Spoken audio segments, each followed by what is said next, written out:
जय। श्री बैजूराज महारानी की जय। श्री कृष्ण कन्हैया लाल की जय। श्री तीनोंपुरी धाम की जय। श्री चरणदास महाराज की जय। श्री लालदास महाराज की जय। श्री छत्रसाल महाराज की जय। समस्त सुंदर साथ की जय। श्री प्राणनाथ प्यारे की जय। निजानंदं नमस्कृतं प्राणनाथं पुनः पुनः तामलीलादि संयुक्तं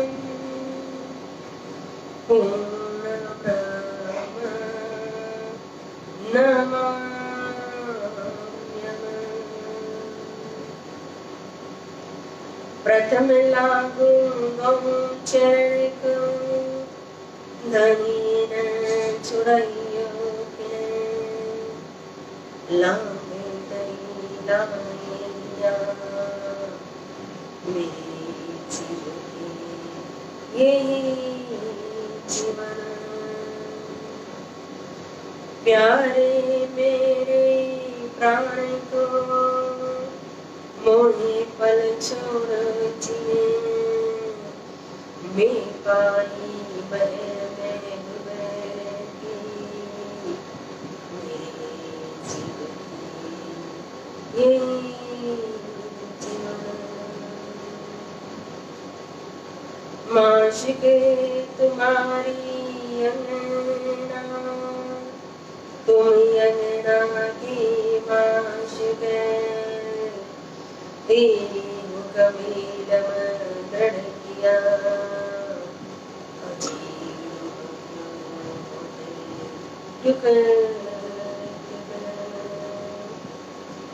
कदमों लागू करूं सिजदा पकड़ के दो पाए हुक्म करते हैं माशिक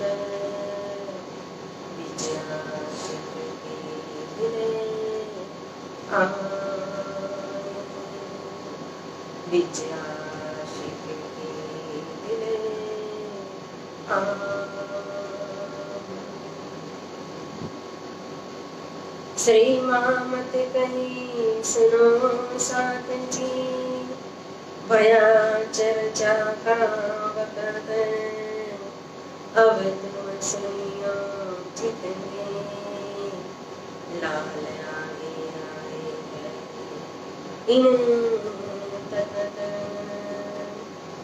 लाल आगे आए इन तक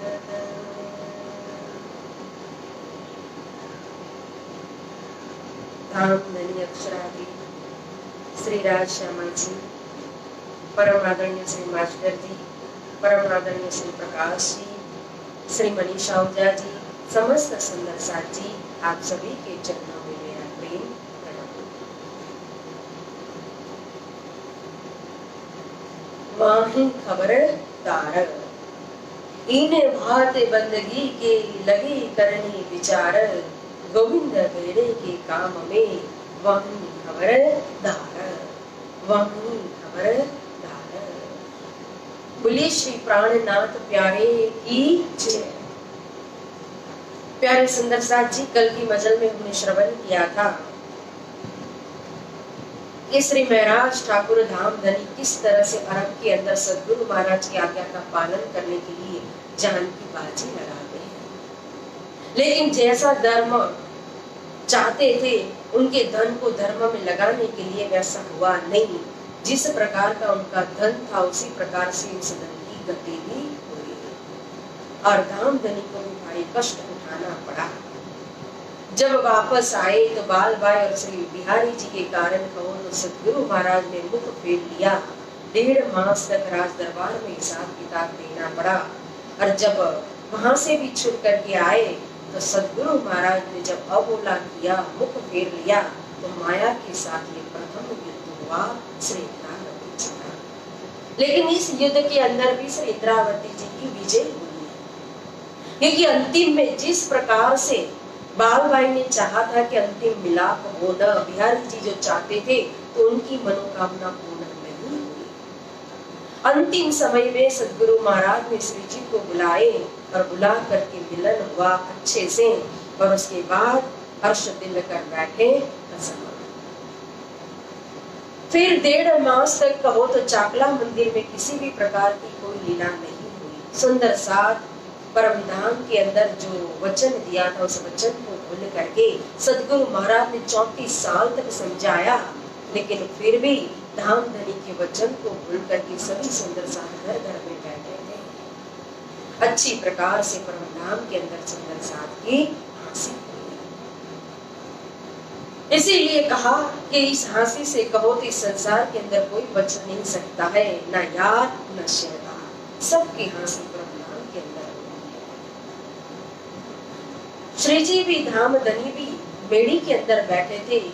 अचानक बालबाई ने आई, सलाह की और श्री बिहारी जी को गादी पर बिठाने के लिए विचार विमर्श किया, और श्री महाराज खुद आगे आकर के बिहारी जी को गादी पर बिठाते हैं।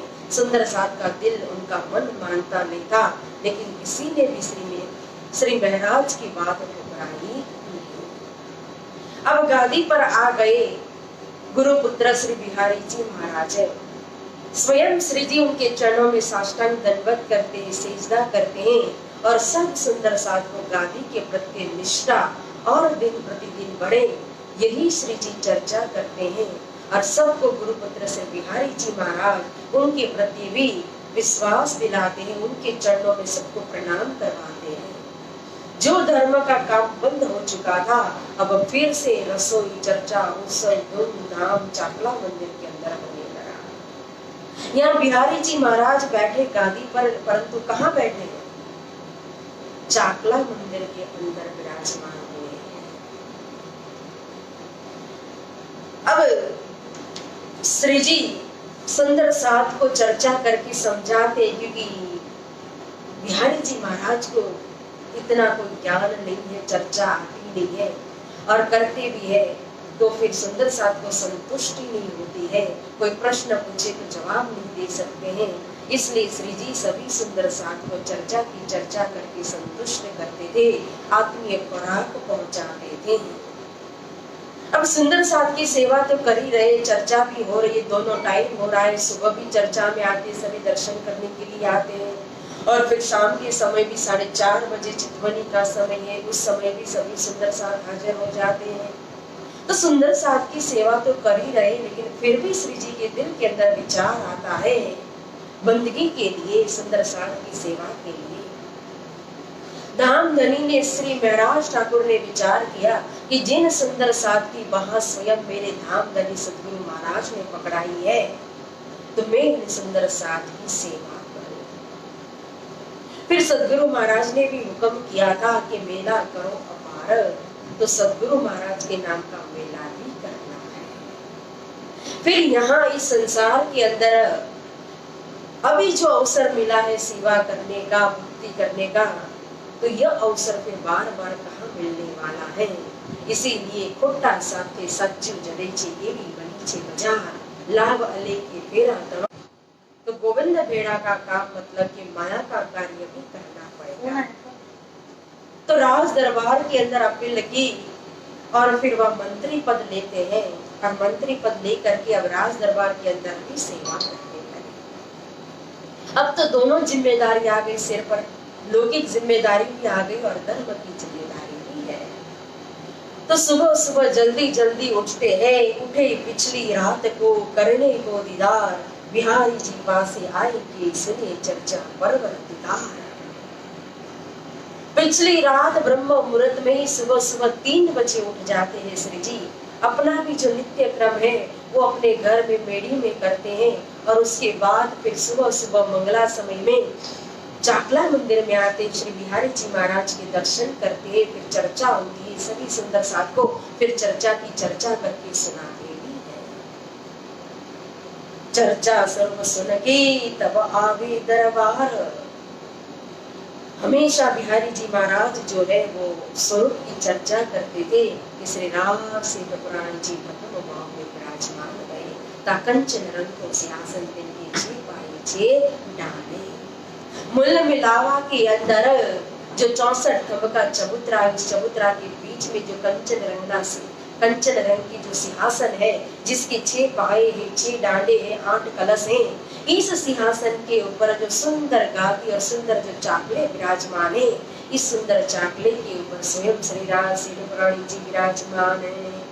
और ठाकुरानी जी का श्रृंगार मंडन करते थे कि हमारी श्यामा महारानी ने सिंदूरिया रंग की साड़ी धारण की हुई है, श्याम रंग की कंचुकी और नीला लाई का चांदिया है।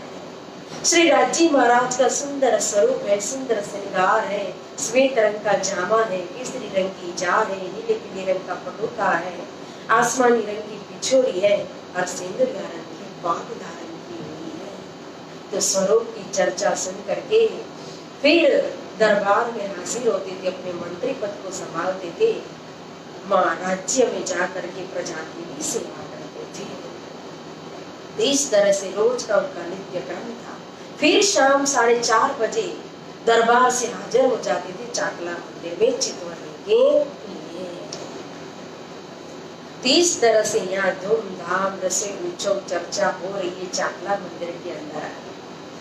अब श्री बिहारी जी महाराज ने नियम बनाया था कि सभी सुंदर साथ को दोनों समय आना है दर्शन करने के लिए, चर्चा सुनने के लिए। तो नजदीक में जितने भी है 2-4 कोस रहने वाले, उन सब सुंदर साथ को रोज हाजिर होना है।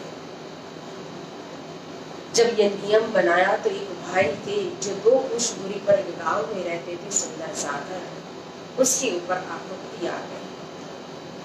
वो साथी जो थे धाम के साथी, लेकिन यहाँ उनकी जो आर्थिक परिस्थिति थी वो ठीक नहीं, रोज कमाते थे और खाते थे और आनंद मंगल में रहते थे। तब दोनों टाइम चर्चा में आए तो सुबह 2 कोस चल करके आना, फिर चर्चा में समय देना, फिर 2 कोस चल करके वापस घर जाना, फिर भोजन करो और फिर शाम को फिर 4:30 बजे आने के लिए पहले से ही घर से निकलना पड़ता है 2 कोस चलने के लिए, फिर चर्चा में चितवन में समय दे, फिर वापस चल करके जाए। तो उनका ज्यादा समय तो आने जाने और या चाकला मंदिर में, तो इसी में समय व्यतीत होने लगा। अब उनकी जो रोजिंदा जीवन में उनके लिए जो जीवन जीने के लिए जो उनका रोजगार था, उनमें वो समय नहीं दे पा रहे थे। तो फिर परिवार का भरण पोषण कैसे हो? तो भाई दुखी हो गए। अब सदगुरु चरण को क्षेत्र राजा समस्या आकर के बिहारी जी महाराज को प्रणाम करते हैं और अपने दिल का दर्द रखते हैं कि हे गादीपति, हे बिहारी जी महाराज, मैं आने में तो रोज आता हूँ, लेकिन मेरे सिर पर ऐसा संकट है, मेरी जीविका कैसे चलेगी? आप मुझे एक टाइम की चर्चा माफ कर दीजिए, मैं एक टाइम रोज आऊंगा। तो श्री बिहारी जी ने विचार किया कि अगर एक ही मेरे नियम का इस तरह से विरोध करेंगे तो दूसरे को भी कल हिम्मत होने लगेगी, फिर तीसरे की हिम्मत होगी। इस तरह से मेरी आज्ञा का कोई पालन नहीं करेगा तो मेरी क्या इज्जत रह जाएगी। उन्होंने अपने अहंकार को देखा, उन भाई की मजबूरी को नहीं देखा और तुरंत कह दिया कि ठीक है, आपको तो दोनों समय की चर्चा माफ कर देते हैं, मतलब कि आपको फिर आज के उपरांत या चाकला मंदिर में आने की जरूरत ही नहीं है, आप धर्म से ही बाहर निकल गए। अब वो भाई बेचारा और दुखी हो गया। उसने सोचा कि धर्म छोड़ करके जीने से तो मैं धर्म के लिए ही क्यों न मर जाऊं। तो फिर बिहारी जी महाराज को आजीजी करने लगे, विनती करने लगे, मुझे माफ कर दीजिए, मैं दोनों टाइम चर्चा में आऊंगा। गादीपति कहते हैं मेरी तो एक ही जुबान है, आज से दोनों टाइम की चर्चा माफ। तो फिर वहीं अन्नासन करके बैठ गए और उपवास पर उपवास होने लगे। गादीपति श्री बिहारी जी महाराज के डर के कारण कोई सुंदर साथ भी उनकी तरफ देखने के लिए तैयार नहीं थे। और श्री बिहारी जी महाराज का दिल भी कहो तो पिघलता नहीं है। तो काफी दिन निकल गए, नंग उपवास हो गए। भोजन तक नहीं किया है, लेकिन फिर भी किसी ने देखा है। अब किसी के भी माध्यम से कहो तो यह बात पहुंची मेरी के अंदर श्री महाराज ठाकुर की धर्म पत्नी फुलबाई के पास। और इस सुंदर साध ने भी सोचा कि शायद महाराज के पास जाऊं तो कोई काम बन जाए, यहाँ तो कोई देखने वाला या पूछने वाला नहीं है। तो वो साथी चले गए मेड़ी में, लेकिन श्री महाराज तो राज दरबार में गए थे। उनकी धर्म पत्नी फुलबाई से मुलाकात हुई। जब फुलबाई ने देखा कि ये तो 9 दिन से भूखे हैं, इन्होंने कुछ भी खाया पिया नहीं है, तो उनको भी बहुत चिंता हुई, दुखी हुए कि यह तो धर्मों के विरुद्ध है इस तरह से कि कोई सुंदर साथ मेरे घर से भूखा चला जाए। अगर मेरे पतिदेव घर आएंगे और उनको पता चलेगा, धामधनी को पता चलेगा, तो वो बड़े ही दुखी हो जाएंगे। तो फुलबाई ने उन सुंदर साथ को समझाया कि आप चिंता मत करो, जब श्री महाराज आएंगे तो मैं उनको सारी हकीकत बताऊंगी, वो गादीपति को मना लेंगे, आप भोजन कर लीजिए। इस तरह से मना करके उन्होंने उस साथी को भोजन करवा दिया। अब किसी के भी माध्यम से कहो तो पता चल गया चाकला मंदिर में श्री बिहारी जी महाराज को। तो उनको लगा कि मेरी आज्ञा के विरुद्ध फुलबाई ने उन सुंदर साथ को भोजन करवाया। तो तुरंत चौकीदार जो थे, चौकीदार जो आगे गेट के आगे खड़े थे, उनको कह दिया कि शाम के समय अगर श्री महाराज आए तो उनको अंदर आने देना नहीं। अब जैसे ही शाम हुई, चितवनी का समय हुआ, राज दरबार से श्री महाराज आए, अंदर जाने के लिए जब कोशिश की तो चौकीदार ने रोक दिया कि आपको अंदर जाना मना है। श्री महाराज कहते मैं जान सकता हूँ क्यों मुझे अंदर नहीं जाने दिया जा रहा है। अंदर जाकर के गादीपति श्री बिहारी जी महाराज से कहा तो बिहारी जी बाहर आ गए और आकर के श्री महाराज से कहते हैं, महाराज आपकी धर्म पत्नी ने कहो तो मुझे पूछे बिना ही मेरे विरुद्ध कार्य किया है, तो पत्नी का गुनाह जो है, उन्होंने जो अपराध किया है उसकी सजा आपको भी भोगनी पड़ेगी। अब इतना बड़ा गुनाह भी नहीं था,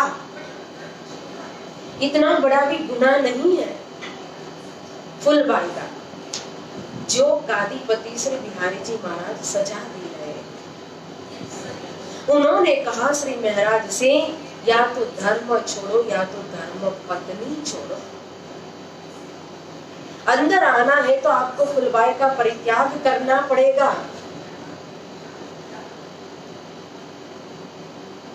और फुलबाई चाहिए तो धर्म को छोड़ना पड़ेगा। श्री महाराज ने विचार किया, सद्गुरु स्वरूप धामधनी को याद किया, 36,000 को याद करते हैं, जागने के कार्य को, सेवक को याद करते हैं, सद्गुरु महाराज के भविष्य को याद किया और तुरंत निर्णय कर लिया कि आज से मैं बेड़ी में जाऊंगा नहीं, मैंने अपनी धर्म पत्नी फुलबाई का परित्याग कर दिया है। देखो ये माया के साथ दूसरी लड़ाई हो रही है श्री महाराज। अब ऐसा समय, विकट समय जब आ जाए कि धर्म छोड़ो या धर्म पत्नी छोड़ो तो क्या होगा। लेकिन फिर भी फुलबाई का कोई दोष न होते हुए भी धर्म पत्नी को छोड़ दिया, धर्म तो नहीं छोड़ा, क्योंकि श्री महाराज ने भी मन में विचार किया ये भी हुक्म की ही कारीगरी है, अब जो करना है धामधनी ही करेंगे। तुरंत चिट्ठी लिख दी फुलबाई को मेडी में कि इस तरह से मैंने घर को छोड़ा है, आपका परित्याग किया है। पीसा जाता जब इक्षु दंड तब जरती रस की धारा अखंड, मेहंदी जब सहती है प्रहार तब बनती ललना वो का श्रृंगार, जब फूल पिरोए जाते हैं हम उन्हें गले लगाते हैं। हे फुलबाई आपका कोई दोष नहीं है, लेकिन जिस तरह से कहो उष को, गन्ने को पिसा जाता है तो उसमें से एक मीठे रस की धारा प्रवाहित होती है। उसी तरह से आप और मैं इस समय परिस्थिति की चक्की में पिसे जा रहे हैं। मेहंदी प्रहार जब सहन करती है तभी तो सुहागिन का श्रृंगार बनती है। फूल जब सुई की चुभन को जब सहन करता है तभी तो वो परमात्मा के भगवान के गले का हार बनता है। तो हम भी परिस्थिति के वश में है इस समय। जब तक सोना तपता नहीं है, उसको गाला न जाए, पिघाला न जाए, तब तक वो कंचन नहीं बन सकता है। तो आगे जाकर के पता नहीं धाम धनी कौन सी शोभा देने वाले हैं, जिस कारण यहाँ हमें इस परिस्थिति में पिसना पड़ रहा है। आप हिम्मत रखना। जब फुलबाई के पास ये चिट्ठी पहुंची और चिट्ठी पढ़ा फुलबाई ने, तो फुलबाई ने भी तुरंत चिट्ठी का जवाब दिया।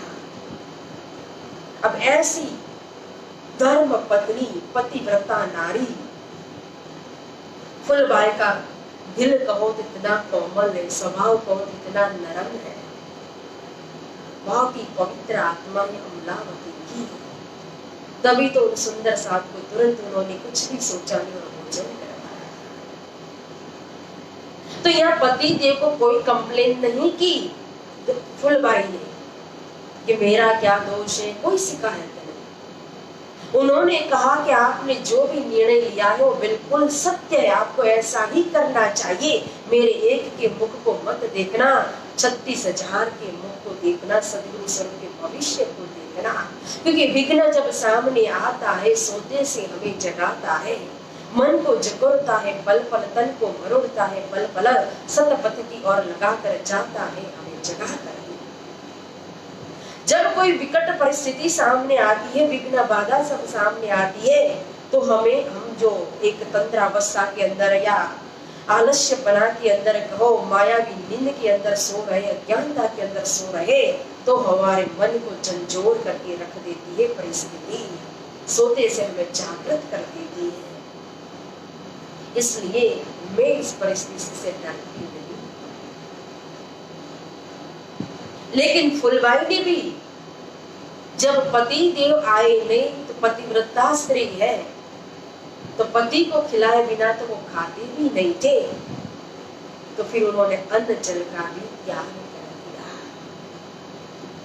तजियो घर को आप यही विद, मास बीते सट जबे, करी अरज पढ़ी बाई जू, दोहु वचन फेरो न जबे। अब यहाँ फुलबाई ने जब अन्न जल को त्याग कर दिया, फिर भी ऐसी स्त्री, ऐसी सती है फुलबाई कि 6 मास बीत गए, लेकिन फिर भी उनको कोई फर्क नहीं पड़ रहा है। हम 6 दिन भी नहीं रह सकते। 6 मास हो चुके फुलबाई को। फिर उन्होंने चिट्ठी लिखी श्री जी को, एक अंतिम चिट्ठी फुलबाई ने लिखी कि हे धनी, अब मैं इस शरीर का भी परित्याग कर रही हूँ, लेकिन चिता में जाने से पहले मेरी एक अंतिम इच्छा है कि जहां मुझे अग्नि संस्कार मिलता है, जहां मेरी चिता की राख होगी, वहां आप आकर के अपना चरण कमल रख देना, ताकि अंतिम में मैं आपके दर्शन कर सकूं। इस तरह से चिट्ठी भेज दी फुलबाई ने। श्री जी के पास चिट्ठी पहुंची, श्री जी ने चिट्ठी को पढ़ा और यहाँ फुलबाई ने अपने तन को, अपने शरीर को परित्याग कर दिया। श्री जी ने श्री बिहारी जी महाराज के हुक्म से आकर के श्री बायचूराज महारानी की, श्री फुलबाई की कहो अंतिम इच्छा को पूरी की। आए और उनकी जो राख थी, उस राख के ऊपर अपना चरण कमल रख दिया।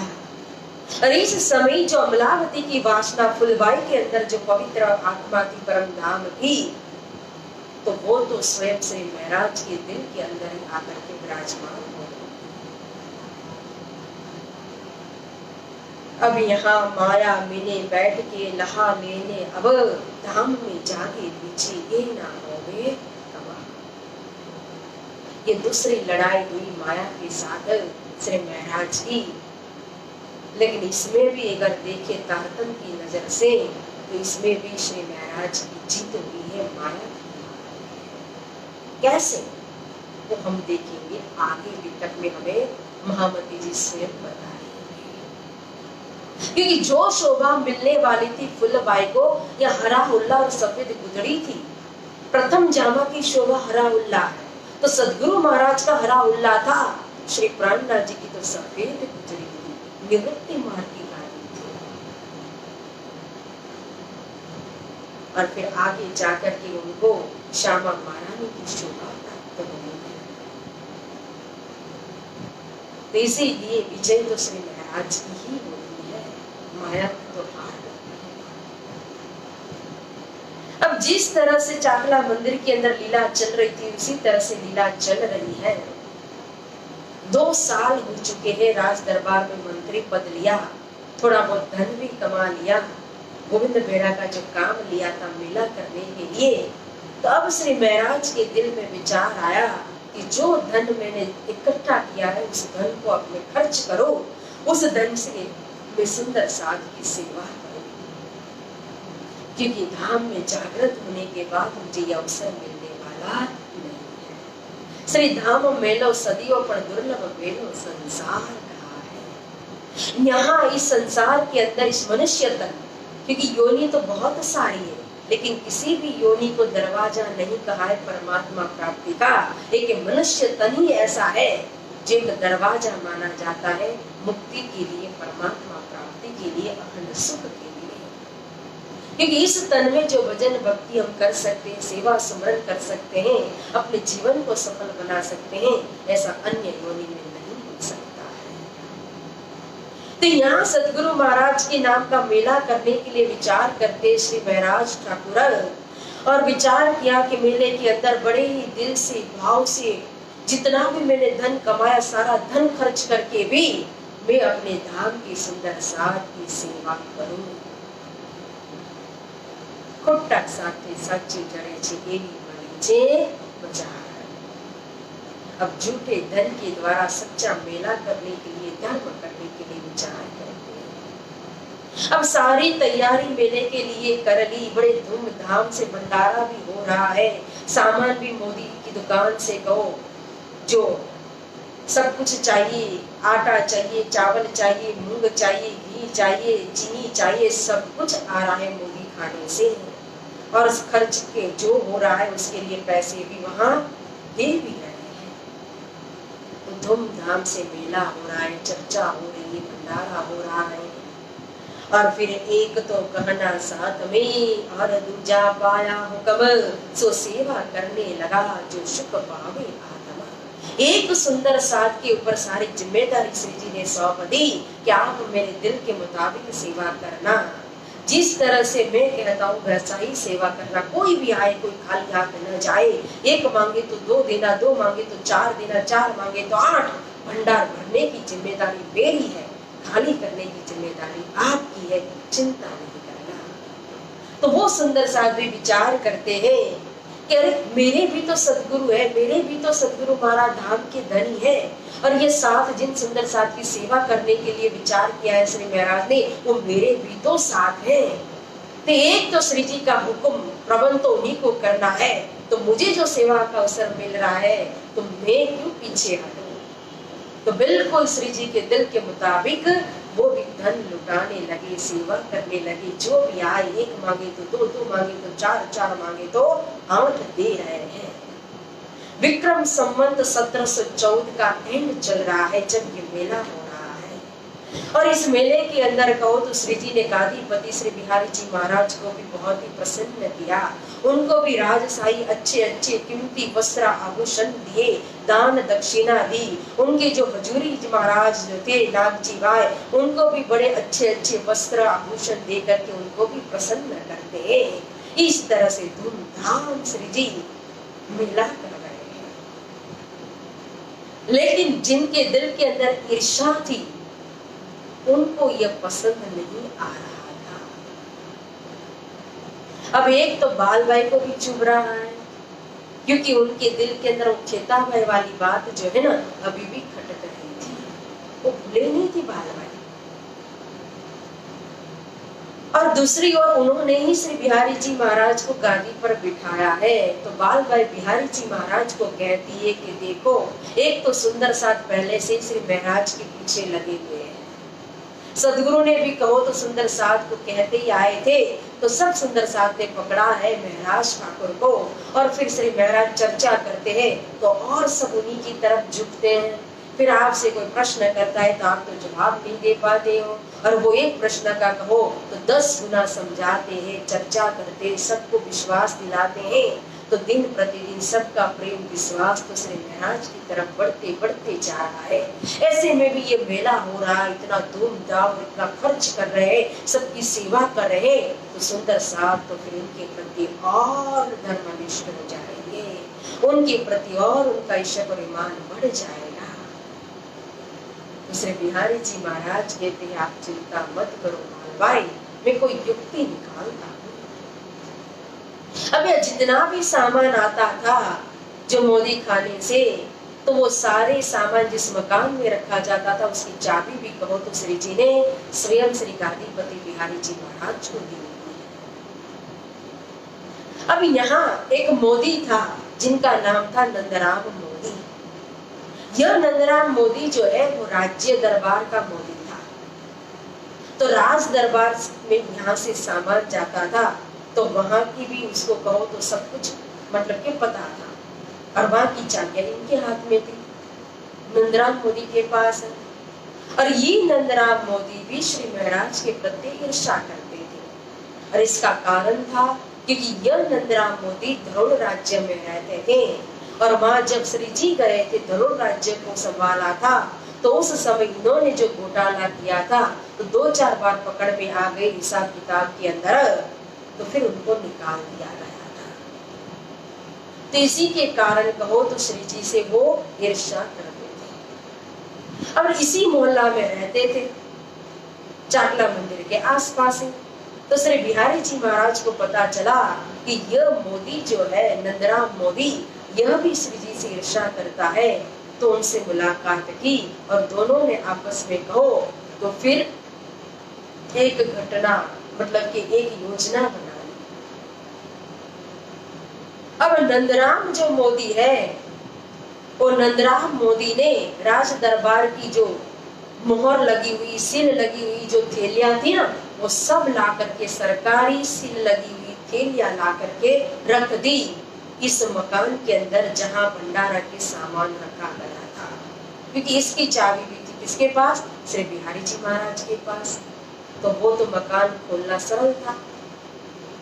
तो सारी थैलियां वहां रख दी और फिर जा करके श्री बिहारी जी महाराज ने राज्य के अंदर चुगली कर दी कि श्री महाराज जो है वो राज दरबार का धन लुटा रहा है, अपने गुरु के नाम का मेला कर रहे राज दरबार के धन खर्च करके। जैसे ही चुगली पहुंची तो वजीर ने तुरंत ही बुलाया। अब अदालत के अंदर हाजिर होना पड़ा। श्री जी को पूछा कि अरे भाई ये सामान कहाँ से आ रहा है, क्या है यह सब? तो श्री जी ने कहा मैंने तो सारा सामान शिव जी जो है मोदी उनसे खरीदा हुआ है, उनकी दुकान से खरीदा और सारा पैसा भी चुकाया है।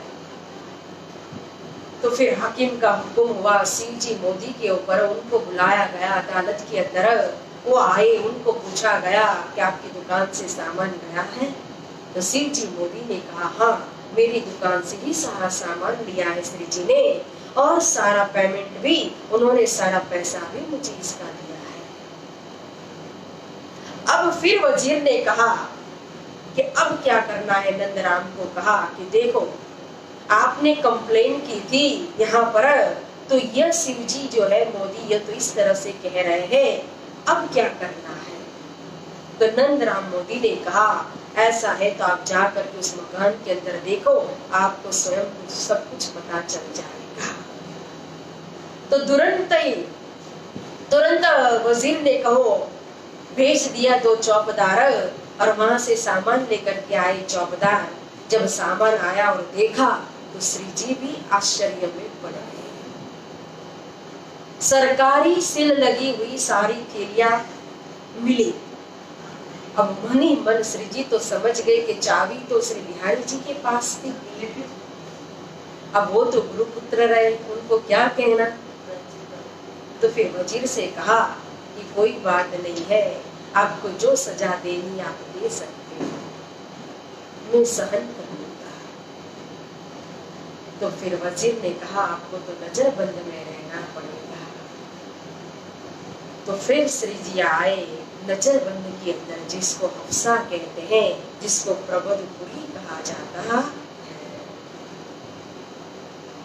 तो इन बात की चुगली वजीर आगे गई। संवत 1714 तरे वही कुतुब खान की मुहिमा, जाम वजीर गए इन पर खड़बड़ पड़ी इन कौमा। अब यहाँ आ गए श्री महराज प्रबोधपुरी में, और वजीर जो है, वजीर को जाना पड़ा। बादशाह मतलब कि जाम राजा के साथ, जामनगर के राजा का नाम था जाम राजा, तो जाम राजा के साथ जाना पड़ा अहमदाबाद संधि करने के लिए। क्योंकि जूनागढ़ जो है वो जूनागढ़ का सूबेदार था यह कुतुब खान, और आसपास के जितने भी छोटे छोटे जो राज्य थे उन सबको टैक्स भरना पड़ता था, तो जाम राजा को भी टैक्स देना पड़ता था। तो उनके ऊपर जितना टैक्स था उन्होंने थोड़ी रकम दी हुई थी, लेकिन पूरी रकम उन्होंने चुकाई नहीं थी। तो इसीलिए कहो तो यहाँ संधि करने के लिए उनको जाना पड़ा अहमदाबाद बादशाह के पास। तो राजा गए मंत्री को लेकर के, और यहाँ श्री जी और श्री जी के साथ हो, तो उनकी जो दो भाई थे श्यामल दास ठाकुर और उद्धव ठाकुर, उनको भी नजरबंद में रखा गया, क्योंकि तीनों पद पर थे, मंत्री पद पर। अब वो दोनों ने कोई गुनाह नहीं किया है, गुनाह तो श्री जी का भी नहीं था, लेकिन उनके ऊपर तो कहो कंप्लेन की गई थी, शिकायत की गई थी, जबकि इन दो भाइयों की तो कोई कंप्लेन भी नहीं थी, लेकिन फिर भी तीनों मंत्री पद पर थे, इसलिए तीनों को ही बताया नहीं कोई कारण कि किस लिए पकड़े जा रहे हैं, लेकिन रख दिया उनको भी प्रबोधपुरी के। बैठे प्रबोधपुरी में जाए हफ्सा लिखा इधर, तहां विचार करने लगे कि इस्लाम काम पर पिता। अब प्रबोधपुरी में बैठे, प्रबोध यानी कि प्रबोधपुरी क्यों कहा है, क्योंकि यहाँ जो अब ज्ञान प्रकट होगा वो मोमिनों को प्रबोध करने वाला ज्ञान, जो मोमिनों को माया के बंधन से मुक्त करके स्वयं इस ज्ञान के द्वारा धाम धनी मोमिनों को अपनी चरण पे लेंगे, अपनी रूह को अपने पास लेंगे। इसीलिए इस स्थान को, जिसको कुरान की भाषा में अफ्सा कहते हैं और हमारी यहाँ की सिंपल भाषा में कहो तो कारागृह कहा जाता है, और इसी को नजरबंद भी कहा जाता है, और इसी का सुंदर नाम यहाँ कहा है बैठे प्रबोधपुरी में। तो प्रबोधपुरी में आकर के बैठे। अब श्री जी ने गुनाह तो अपने सिर पर ले लिया, लेकिन बिना कारण कार्य न होए। मूल स्वरूप को जिस स्थान पर पहुंचाना था, जहाँ बिठाना था, वहां बिठा दिया। यह मेला करना और मेला के अंदर कहो तो इस तरह से बाल भाई को ईर्षा करना और बिहारी जी महाराज की चुगली होना, यह सब तो कारण है। क्यों? जो अब कार्य होने जा रहा है उसके लिए। यहाँ एकांत में बिठाना है श्री इंद्रावती जी को, जिस ज्ञान को प्रकट करना है उसके लिए यही जगह मूल स्वरूप ने चुनी हुई है। अब वहां आनंद मंगल में मेला कर रहे हैं, और मेला का भाव भी दूसरा बताया था सदगुरु महाराज ने। तो कौन सा मेला है और सदगुरु महाराज कहाँ, कौन किसके अंदर विराजमान है, सारे संसार को पहचान करानी है, तारतम के तारतम को प्रकट करना है, श्रीमुख वाणी को प्रकट करना है, जागृत बुद्धि के ज्ञान को प्रकट करना है। इसीलिए मूल स्वरूप ने बिठाया यहाँ प्रबोधपुरी के अंदर। लेकिन जब प्रबोधपुरी में बैठे श्री महाराज, तो इंद्रावती जी की वासना जो है वो दुखी हो गई, विरह करने लगी।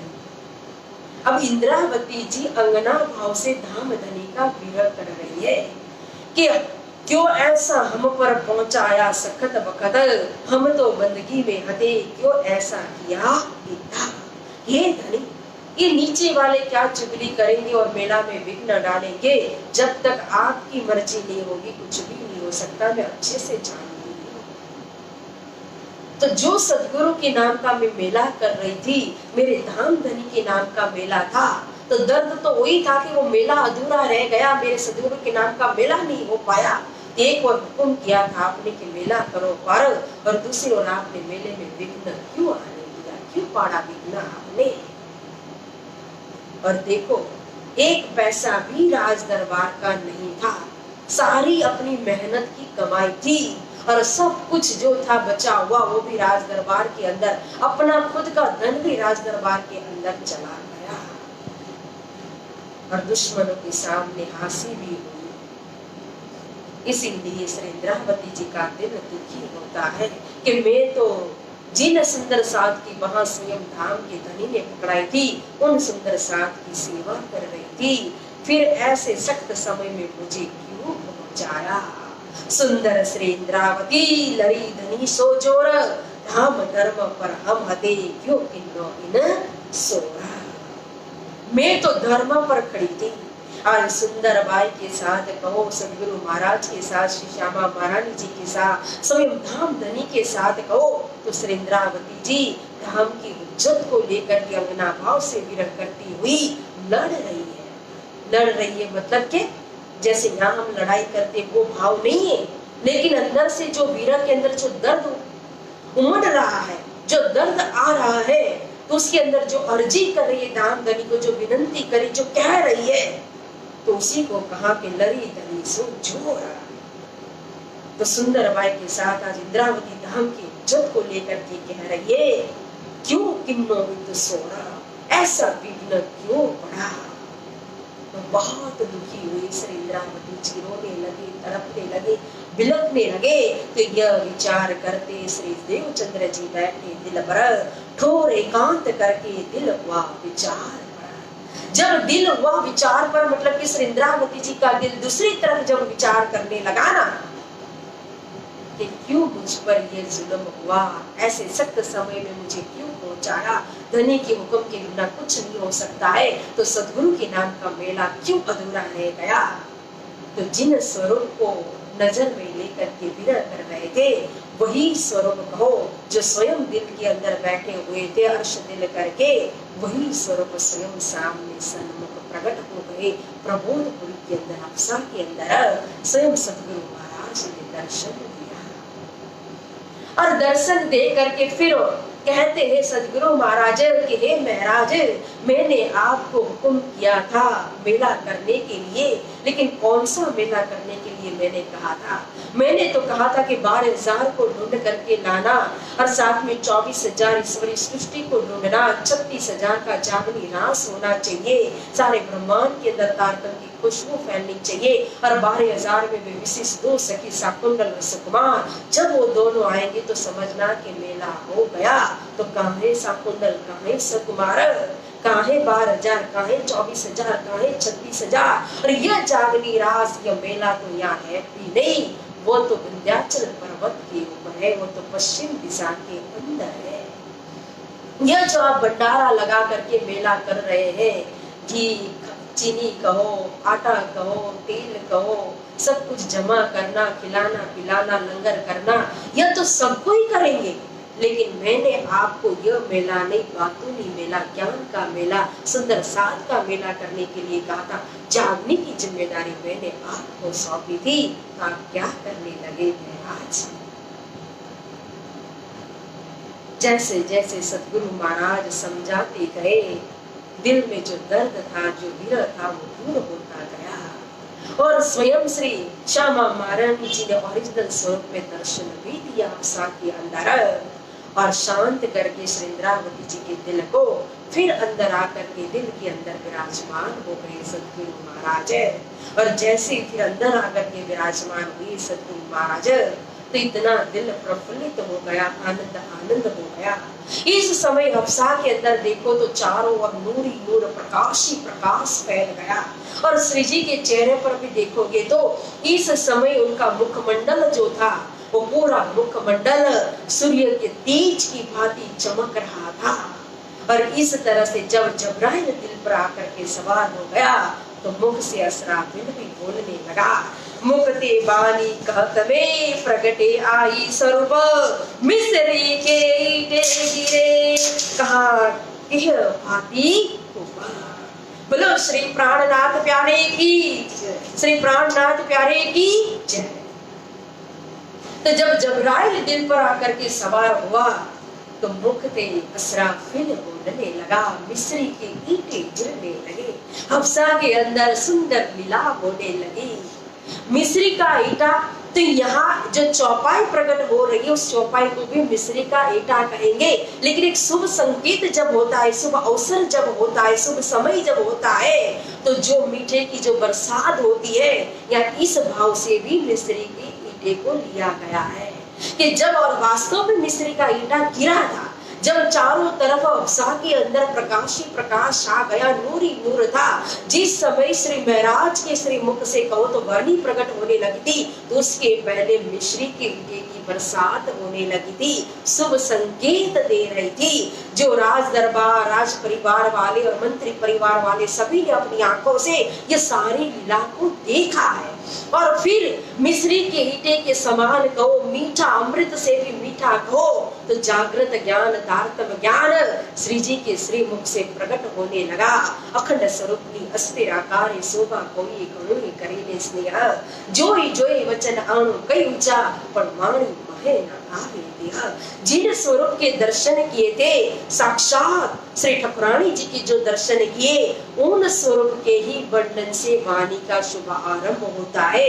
श्री ठाकुरानी जी के श्रृंगार से कहो तो यहाँ रास ग्रंथ प्रकट होने लगा, जिनको अंजिल वाणी कहते हैं।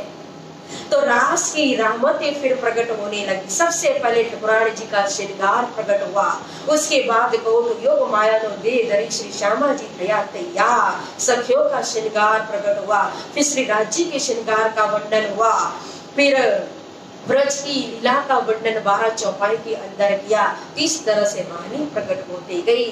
फिर तो अब तो हफ्सा के अंदर निरंतर लीला होने लगी, कभी दधि मंथन होता है, कभी ब्रज की लीला हो रही, कभी रास की लीला हो रही है। तो जो दोनों भाई वो भी लीला को स्वयं अपनी आंखों से देख रहे, राज परिवार देख रहा है, मंत्री परिवार देख रहे हैं, तो सभी ने प्रत्यक्ष इस लीला के दर्शन भी किए हैं। और जब ये वाणी प्रकट हो रही है तो साथ में जो उद्धव केशव मतलब के उद्धव राय जो ठाकुर थे, तो उद्धव जी लिख रहे हैं, उत्तम बाई की वासना इन वाणी को लिख रही है। कहना बिना कारण कारस न होए। ये दोनों भाई को साथ में यहाँ प्रबोधपुरी के अंदर बैठाने का कारण ही यही था, क्योंकि एक तो श्यामल दास को विश्वास नहीं था श्री जी के प्रति, तो उनकी जो पत्थर दिल है उन पत्थर दिल को भी पिघालना था। तो यह सारी लीला जब अपने आंखों से देखते तो उनका दिल भी पिघल गया। तब तो कहा कि पत्थर काला दिल होता सो भी हुआ टुक टुक। इन लीला को देख करके उनको भी लगा कि श्री महाराज कोई सामान्य नहीं है, ईमान आया, विश्वास आया, प्रेम आया। और उद्धव जी का उत्तम भाई की वासना का कार्य था क्या, तो वाणी को लिखना, इसलिए वो भी साथ में आकर के बैठे थे। तो यहाँ श्री रास ग्रंथ से वाणी प्रकट होने लगी। रास की कई रामतें प्रकट हुई, फिर कितनी रामतें मेहरता की मजल में भी प्रकट हुई है। लेकिन यहाँ श्री केशवदास जी महाराज ने एक ही साथ यहाँ श्री रास ग्रंथ के अंदर उन्होंने जिल्द बांध करके रखा हुआ है, संबंध को मिला करके। अब श्रीमुख वाणी का प्रकटीकरण तो श्री ठाकुरानी जी के श्रृंगार से हुआ, लेकिन केशवदास जी महाराज ने यहाँ दीप बंदर की मजल में जो 5 प्रकरण उतरे हुए थे, मोहजल के प्रकरण, उन मोहजल के प्रकरण को यहाँ सबसे पहले रखा गया है कि हमें पहला मोहजल वाद देता विद्रोही दिन रात दावन बड़े के मात के निकट ने वो विज्ञान। फिर रास के बाद प्रकाश ग्रंथ का भी अवतरण होता है। रास में कहो तेरे पगले चाल जे पगला प्रमाण सुंदर साची ब्रज रास के प्रेम को पकड़ाया। प्रकाश ग्रंथ के अंदर सदगुरु महाराज की पहचान करवाई। सठ ऋतु के अंदर उन्होंने जो विरह किया था इंद्रावती जी ने, पहली लड़ाई के अंदर जो विरह किया था, फिर अब तो 3 लड़ाई हो चुकी है। लेकिन जब अरब गए थे और अरब से आकर के जब मेड़ी में 2 साल बैठे और धरोल में बैठे थे, उस समय का विरह कहो। और फिर सदगुरु महाराज जब अंतर ध्यान हो गए तो उस समय भी जो विरह हुआ, वो सारे विरह का वर्णन उन्होंने सठ ऋतु के अंदर किया हुआ है। और फिर कलश ग्रंथ का बीच मात्र आया रास नो प्रकाश थयो ती प्रकाश नो प्रकाश ती ऊपर वाली कलश करो ती माते करो अति अजभास। और सनंद ग्रंथ जो है वो अनूप शहर के अंदर प्रकट होता है। फिर खुलासा ग्रंथ, खिलवत, परिक्रमा, सागर, श्रृंगार। परिक्रमा ग्रंथ का मूल तो रामनगर माना जाता है, लेकिन प्रकटीकरण श्री बंगला दरबार के अंदर पन्ना धाम के अंदर होता है। इसीलिए कहा कि जो परदक्षिणा निज धाम की सातो स्वरूप श्री राज सो सारे परना मीने वास्ते संयोग के सुख काज।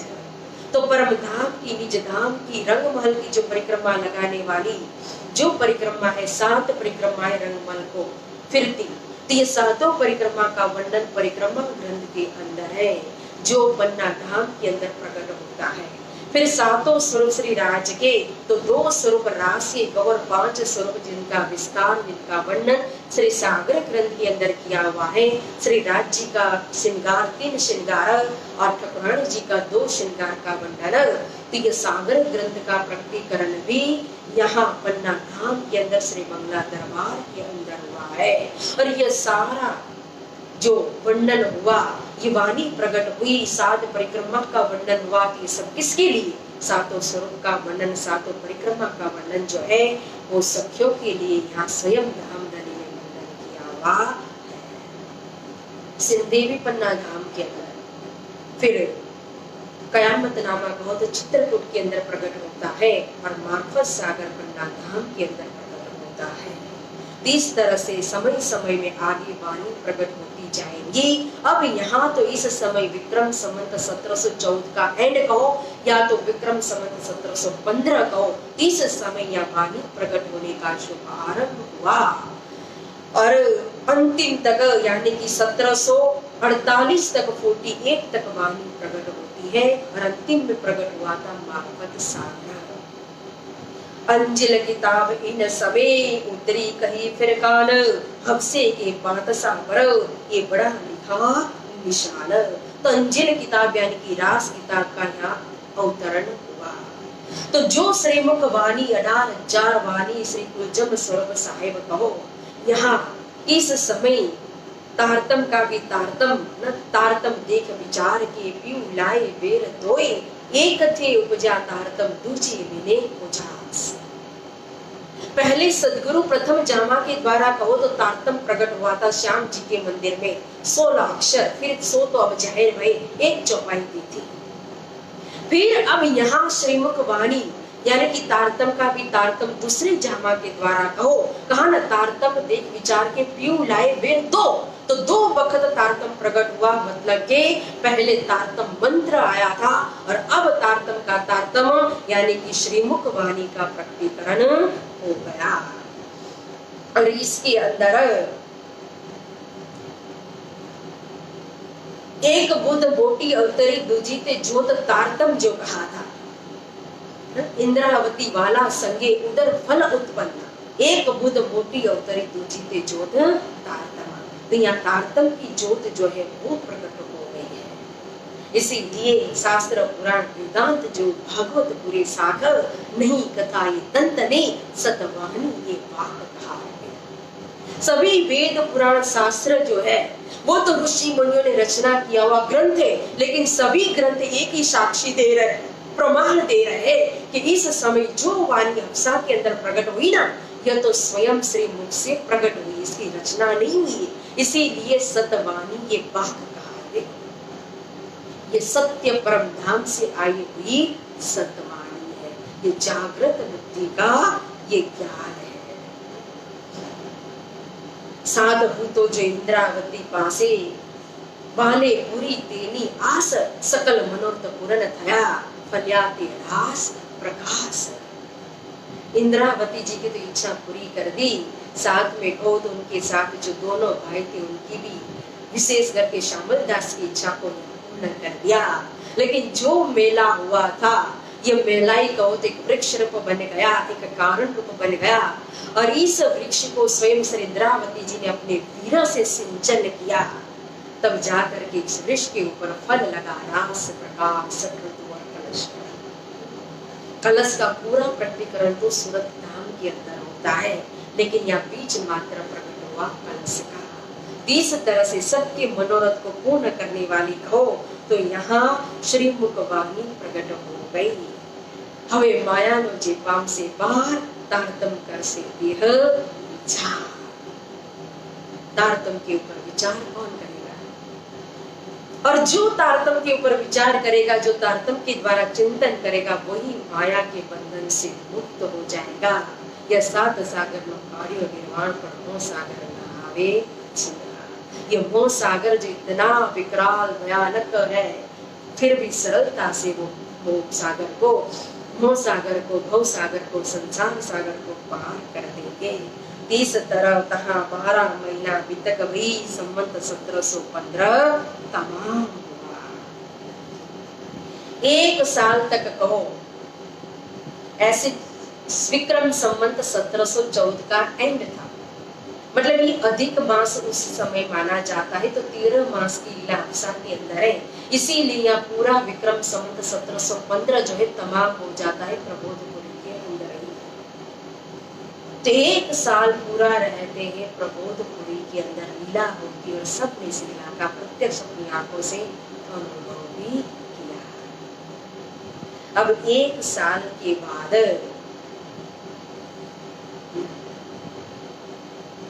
कुतुब खान सो सलाह करके वजीर आया नवा नगर, तब अंदर कहा महल में क्यों ऐसा जुल्म किया महराज।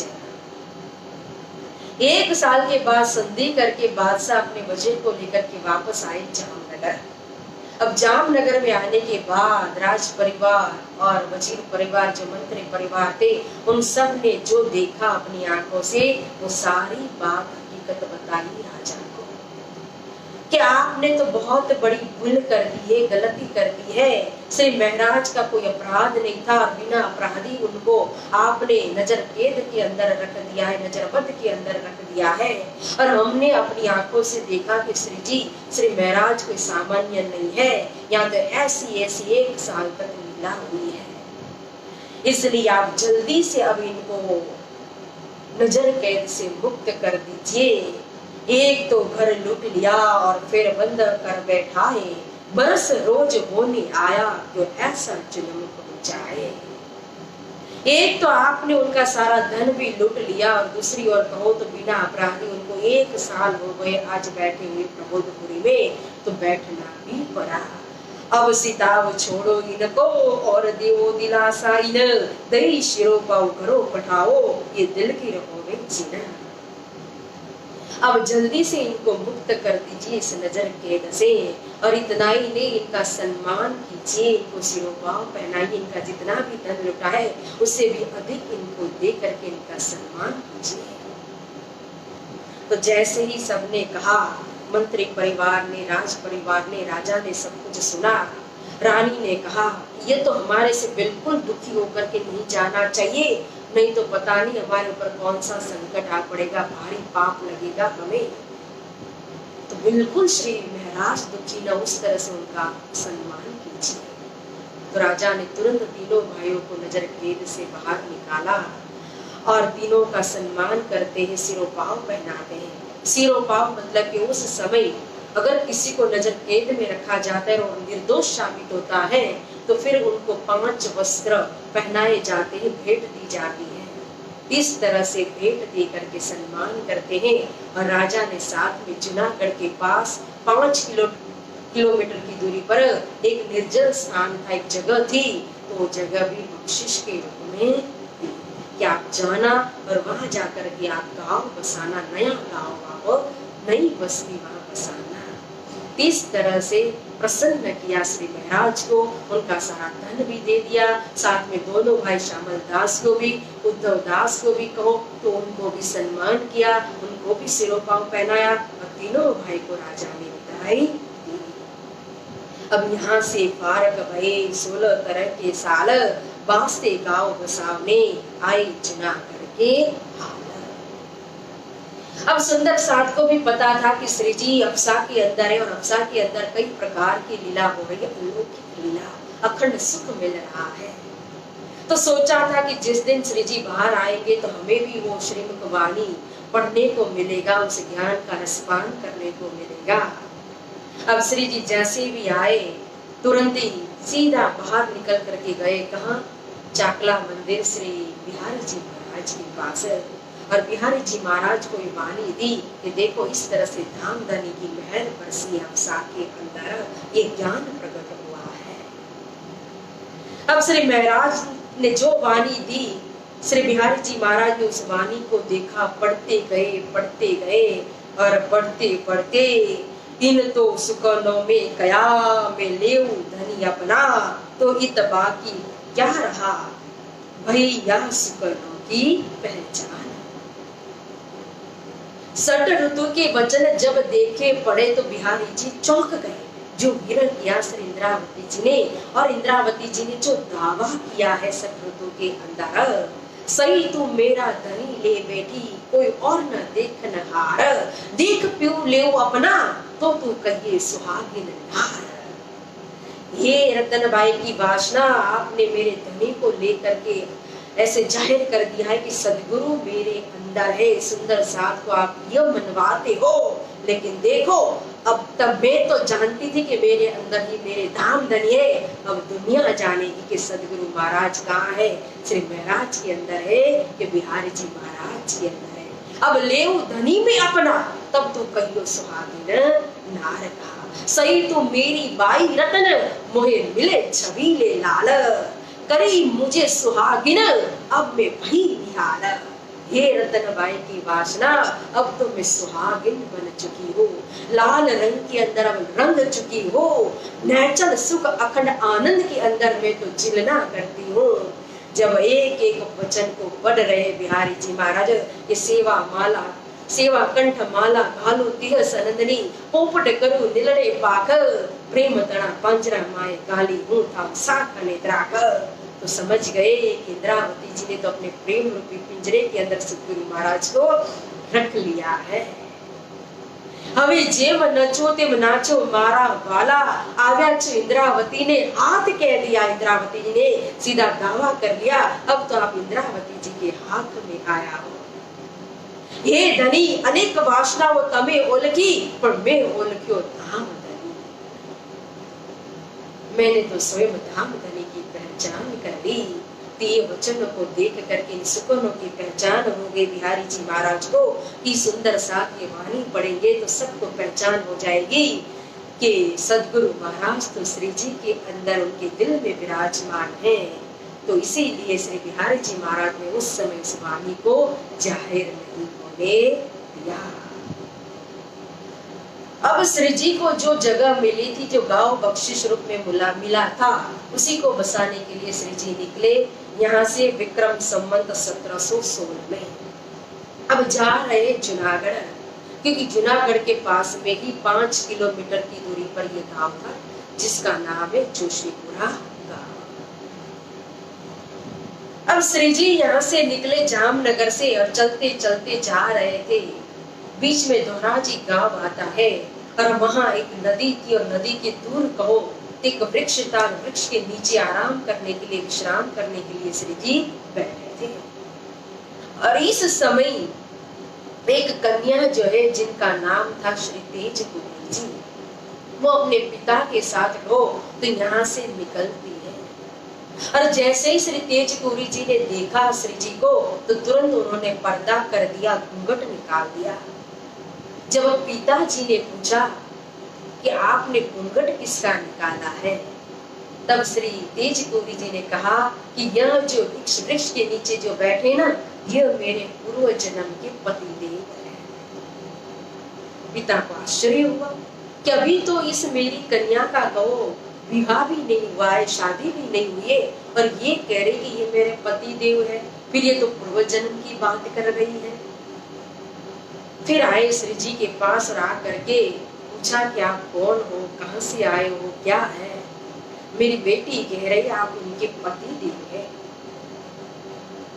तो तेज गुरु जी ने अपना परिचय दिया कि मैं आपकी धर्म पत्नी फुलबाई हूँ, पूर्व जन्म के अंदर इस तरह से माया के साथ लड़ाई हुई थी और आपके सामने निर्णय रखा गया था कि धर्म छोड़ो या धर्म पत्नी, तब आपने मेरा परित्याग कर दिया था। श्री जी ने पहचान लिया क्योंकि वही स्वरूप है, वही स्वभाव है। स्वभाव किसका है?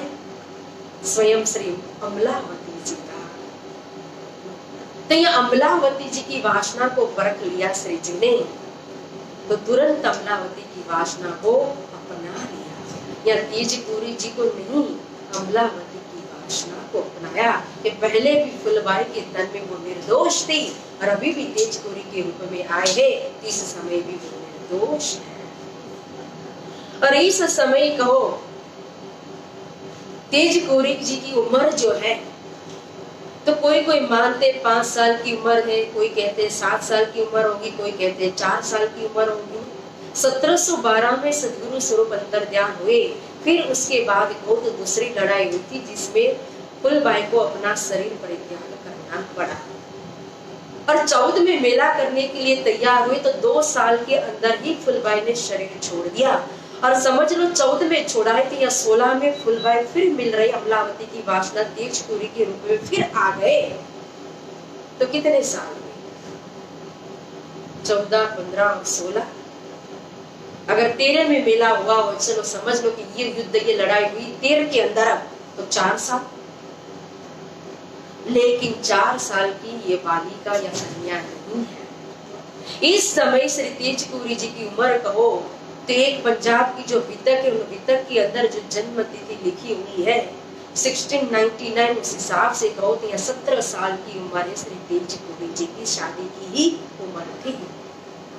तो इस समय परखी बिहा किन्नो तहा नी जीन अमलावती अंग अपनो रूप स्वभाव दई कर गई निन्नो संग। अमलावती की वासना को परख करके श्री तेजपुरी जी को उनके साथ कहो तो बिहा किया, शादी की श्री महाराज ने।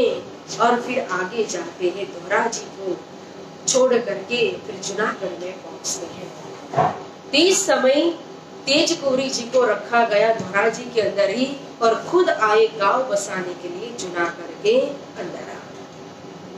अब जूनागढ़ के अंदर कहो तो सदगुरु महाराज के परम शिष्य रहते थे कांची भाई।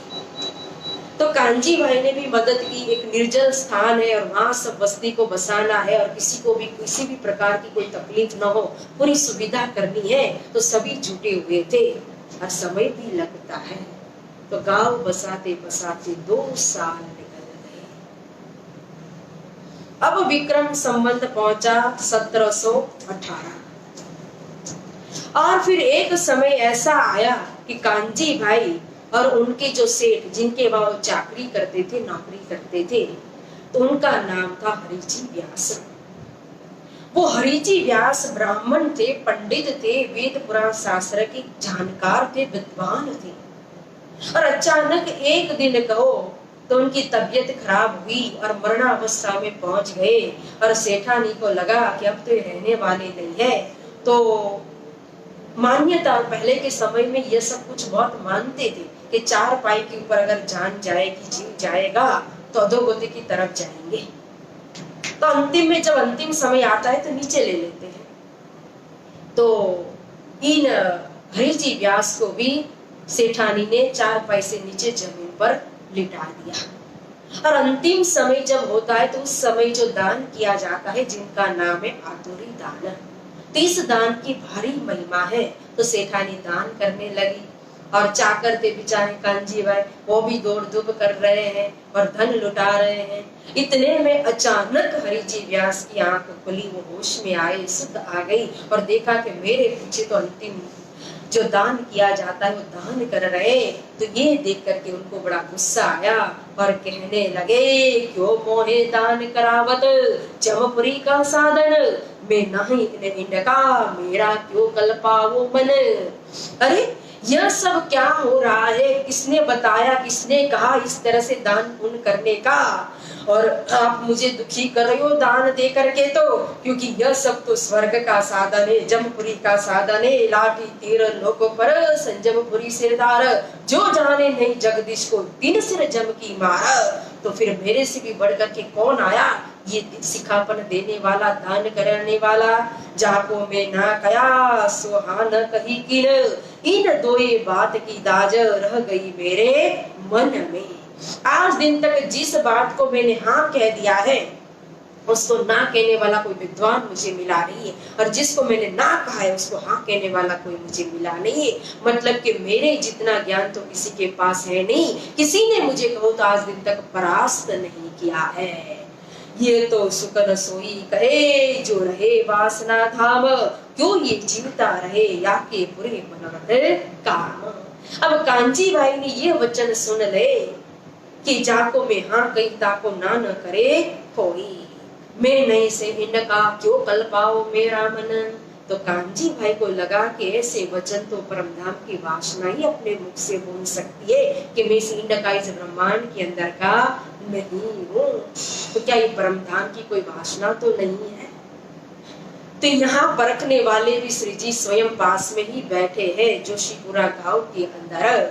अगर वासना न हो परमधाम की तो इनके अभिमान को तो तोड़ना ही चाहिए। ये जाको में हाँ कया ताको ना न करे कोई, जाको में ना कया ताको हाँ न करे कोई, तो हाँ को ना और ना को हाँ में परिवर्तन करने वाले पास में ही बैठे हैं।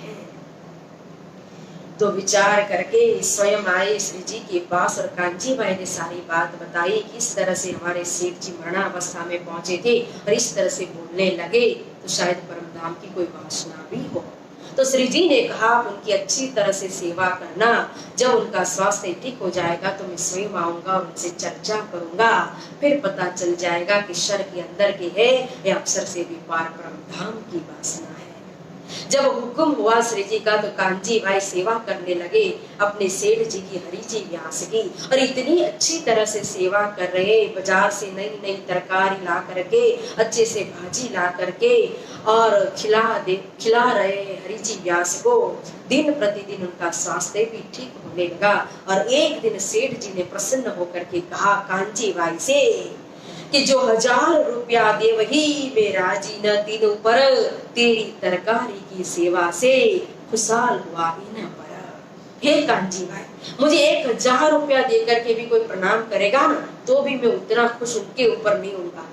1000 रुपये भी उस समय के 1000 रुपये, अभी के तो लाखों होंगे, लेकिन कहा फिर भी मैं उसके ऊपर खुश नहीं होगा जितना मैं आपकी तरकारी की सेवा से प्रसन्न हुआ हूँ।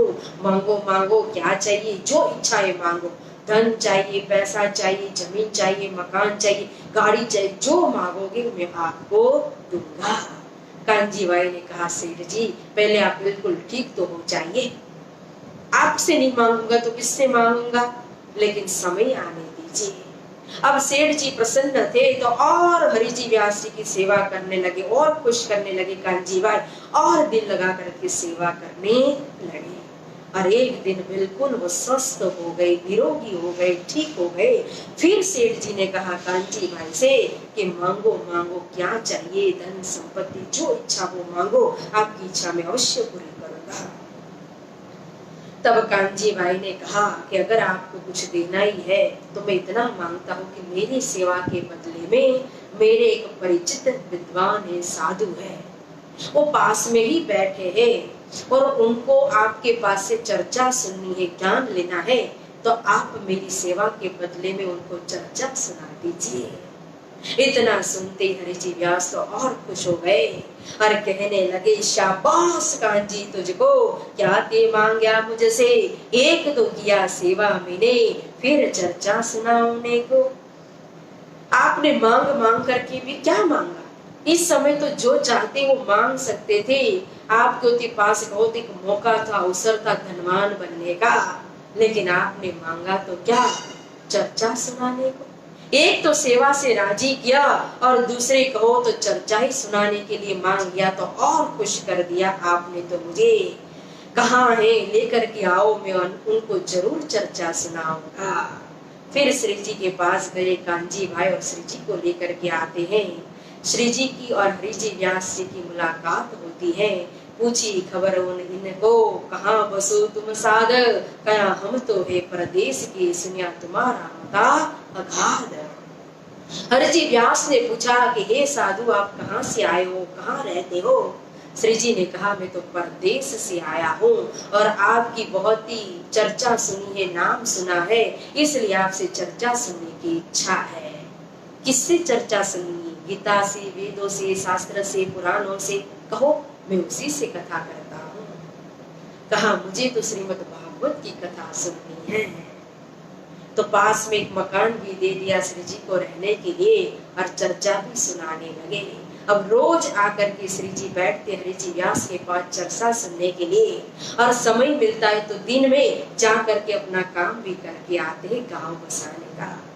अब यह चर्चा सुनते सुनते कहो 1 मास बीत जाता है। कितनी धैर्यता है श्री जी के अंदर। देखो हमें तो कुछ भी पता हो कि न पता हो, 1 मिनट हम चुप नहीं रह सकते हैं। या श्री जी हाथ जोड़ करके विनम्रता से 1 मास तक बैठे हैं व्यास जी के सामने कि एक ही प्रश्न ऐसा मिल जाए कि दूसरा प्रश्न करने की मुझे जरूरत ही न पड़े व्यास जी के सामने।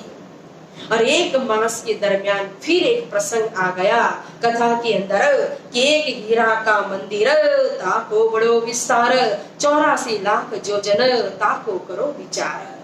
कि एक हीरा का मंदिर है, उसकी 84 लाख की पड़साल है। तो यह सुनते ही श्री जी ने यह प्रश्न किया, पूछत धाम धनी तहा यह ठोर है किनको, सो मोहे कहा सुकना। यह स्थान किसका है, किस भगवान का है। जिस मंदिर की पड़साल इतनी बड़ी है तो इस मंदिर के अंदर रहने वाले भगवान कितने बड़े होंगे, यह कौन है मुझे बताओ। तो व्यास जी ने कहा ये तो अक्षर भगवान है। अच्छा अक्षर भगवान है तो यह कहाँ रहते हैं, यह स्थान किस जगह पर किस लोक के अंदर आया हुआ है। तो नहीं ये तो आदि नारायण का स्थान है।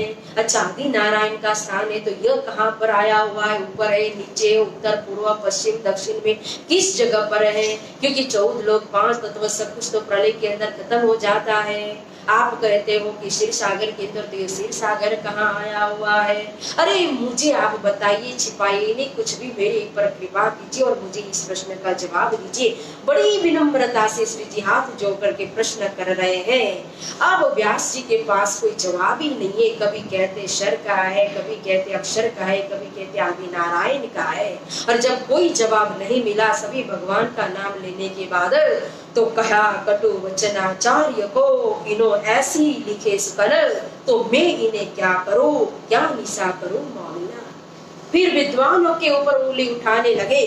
जब हमें कोई पता नहीं चलता है ना, आंसर देने को नहीं आता है, तो फिर हम दूसरे की निंदा करने लगते हैं। या व्यास जी भी आचार्यों के ऊपर, विद्वानों के ऊपर कटु वचन कहने लगे कि लिखने वाले ने ऐसा ही लिखा है, कहीं जगह पर आदि नारायण का लिखा है, कहीं जगह पर अक्षर भगवान का वर्णन किया है, तो मैं क्या करूं। तब कांजी ने कहा कछु अक्षरातीत की पूछो बात, देखे क्या जवाब करत है, सुनी इनके मुख विख्यात। कांजी भाई पास में थे, उन्होंने कहा कि अक्षरातीत के विषय में कुछ पूछो श्री जी, पता चले कि क्या बोलते हैं। तब आया जोश श्री जी को, या धक्का कर हाथ, क्या इनको पूछे क्या है इनमें, थका शर के साथ। एक और कांजी भाई को धक्का दे रहे, दूसरी ओर इशारत करे व्यास जी की तरफ और कह रहे कि क्या इनको पूछे, इनको तो शर ब्रह्मांड के अंदर का भी पूरा ज्ञान नहीं है, नॉलेज नहीं है, ये क्या अक्षर अक्षरातीत के विषय में बताएंगे। तब व्यास की शुद्ध गई, तब व्यास जी की शुद्ध बुद्ध चली गई।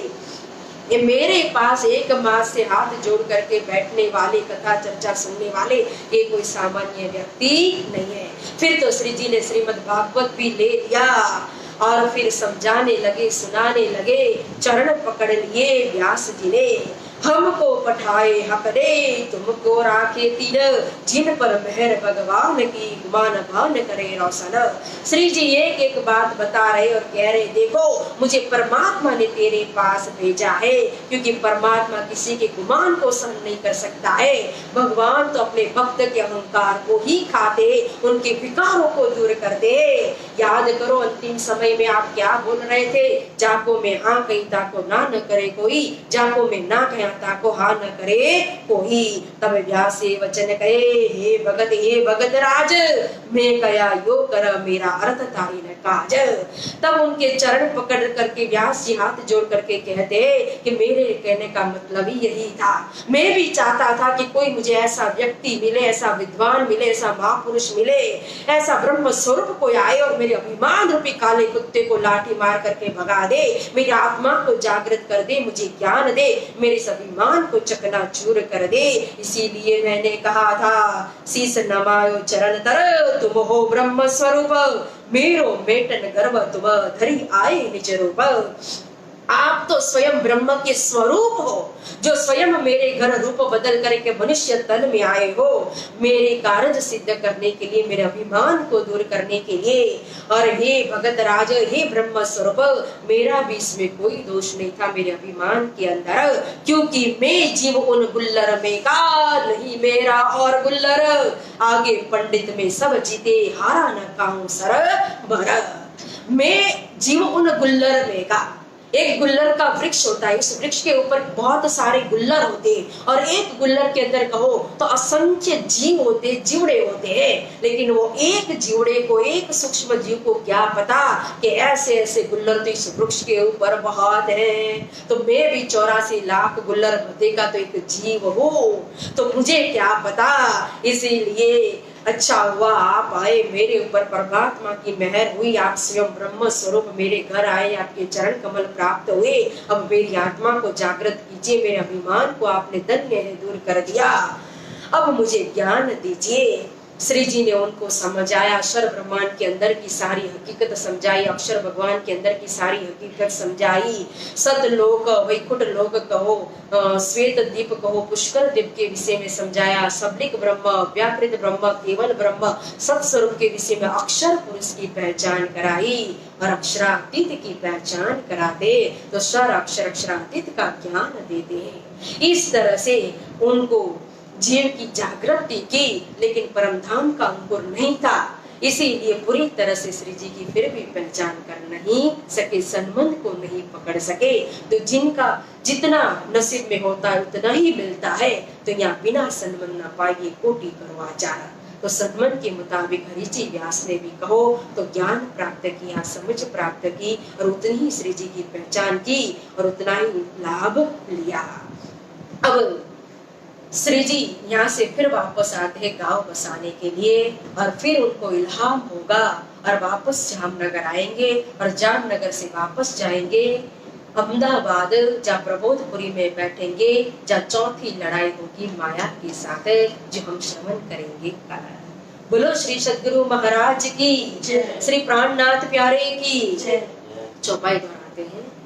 हार न काहू सर भर, मैं जीव उन गुल्लर में का नहीं मेरा और गुल्लर, आगे पंडित में सब जीते हारा न काहू सर भर, हारा न काहू सर भर। बोलो श्री सद्गुरु महाराज की, श्री प्राणनाथ प्यारे की, श्री बाईजीराज महारानी की, श्री कृष्ण कन्हैया लाल की, तीनों पुरी धाम की, बोल बोल पंजे वाले की, बोल बोल गुम्मट वाले की, बोल बोल बंगले वाले की, श्री निजानंद संप्रदाय की, श्री कृष्ण प्रणामी धर्म की, प्राणनाथ प्यारे की, प्राणनाथ प्यारे की, प्राणनाथ प्यारे की, प्राणनाथ प्यारे की। प्रणाम सुंदर साथ जी, बहुत बहुत धन्यवाद।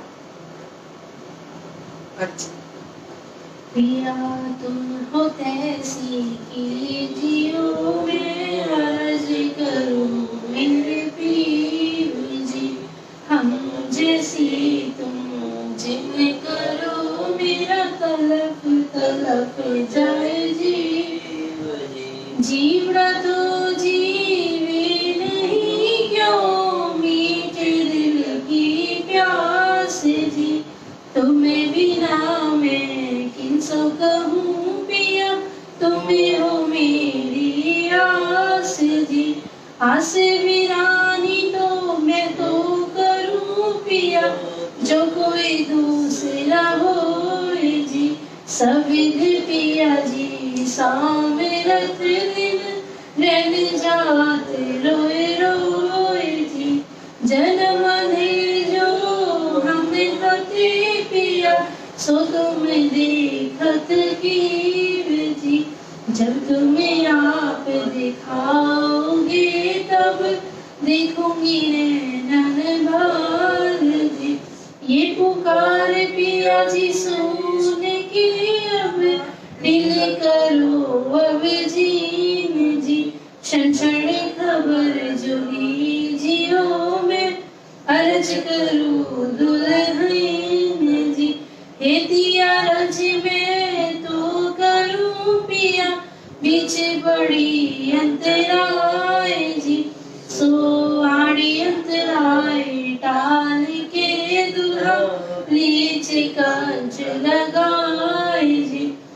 कांच लगाए कांच सोपिया कीजे हास विलास जी वारे जाए श्री इंद्रावती पिया राखो चरणों के पास जी तुम दुल्हा में दुल्हनी पिया और न जानो बात जी इश्क सो सेवा करूं धनी सभी अंगों साक्षात जी सदा सुखदाता श्री धाम धनी में कहाँ कहूँ इन सब बात जी श्री ममती जुगल स्वरूप परिवारे अंगे न बलि बलि जात जी सदा सुखदाता श्री धाम धनी में कहाँ कहूँ इन सब बात जी श्री महमती जुगल स्वरूप परिवारे अंगे न बलि बलि जात जीवारे अंगे न बलि बलि जात जी। बोलिए श्री प्राणनाथ प्यारे की जय। श्री बाईजीराव महाराज की जय। प्रणाम सुंदर साथ जी।